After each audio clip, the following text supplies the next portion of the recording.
Are all the secretos 15% blending wine?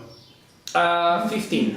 They all are. Yes, except the Sauv Blanc, except the Sauvignon Blanc and the Pinot Noir. Those two wines, they are 100%. But the rest of the secretos, they should have the 15% secret. And then you have a Cabernet Sauvignon, which is the specialty of Colchagua, one of the specialties. This wine here is actually made with our own grapes from another estate called La Capilla, and from here, where we have pretty old vines that are over 70, 80 years old. And it's pretty close to 100% too, 2011 vintage. It's newer than the Carmenere, as you see, and this wine was kept in oak barrels for 1 year. So it's quite tasty, isn't it? Here you can find some toasty aromas, definitely. This is Cab Sav. Yes. 2000. 2011. This is a Reserva or Gran Reserva. Gran Reserva? So do we get the blueberries in this then, and the violets on there? Something. Very floral again.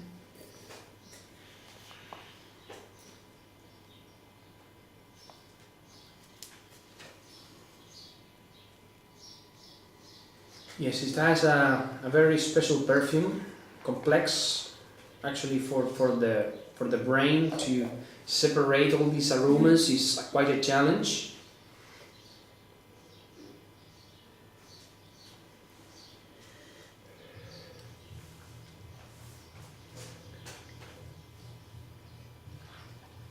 Oh, I've got some leather in there. Should I have leather in there?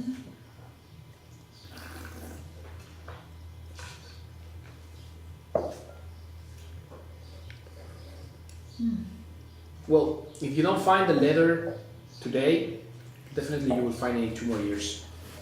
I can tell you that, because here we have had the opportunity of tasting the same line, coming more or less from the same vines. Could be some changes there, but more or less the same areas. And after 2 or 3 years, the wine becomes leathery, definitely. I can it's just there, isn't it? Just smell it. Yes, and that is a sign of elegance, mainly. It's something very hard to accomplish. So I'm quite interested in what you taste, Freddie. I like to challenge you. Separate it out. I think he's wonderful. I think he's wonderful. It's so easy. Pressure. Well, I think blueberries and some flowers, but also minty aromas, mint. It's like a wet grass in there to me, though. Yes, like recently cut grass or something. Which for me goes mainly to the mint spectrum. It's not just grass, but it's also a little bit sweet and spicy. Now the wet soil is something present in most of the red wines from Colchagua, and that is present here too. I think it's not minty, it's menthol.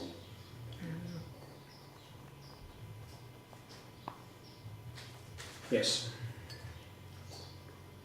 And then of course you have some vanilla and cinnamon. It sounds crazy, but I've got a hint of chamomile. Hint of chamomile. Do you know what chamomile is? Camomilla, right, yes. Manzanilla. Yes. A tiny hint. Yes, yes. Is that crazy? No, because for me it's a bit floral too.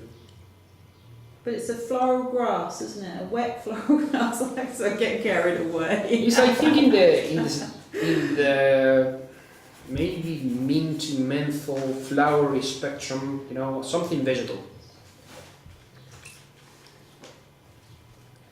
Lovely. And I don't really like Cab Sav, so there we go.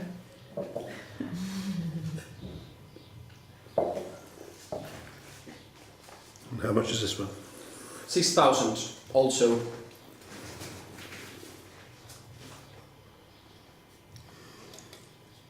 It has a medium aftertaste again that fades after 1.5 minutes or so. This wine, because of its tannin contents, these wines are very tannic. In this case, it's not that tannic because we try to accomplish mainly a very drinkable wine, but still, it will be more tannic than the rest of the wines you already tasted. Yeah. We normally recommend you to have it with food. The classical red meat is proper, It's so tannic. Why? The grape is tannic, or why is it so tannic? Well, the Cabernet Sauvignon is a tannic variety. It's Stop. more tannic than others, yes. Perhaps that's why I personally don't favour it. And that makes it the perfect aging wine. Ah, yeah, because you it want will to get store it. better and better and better. Yes. Because it will keep working. The structure is perfect for aging.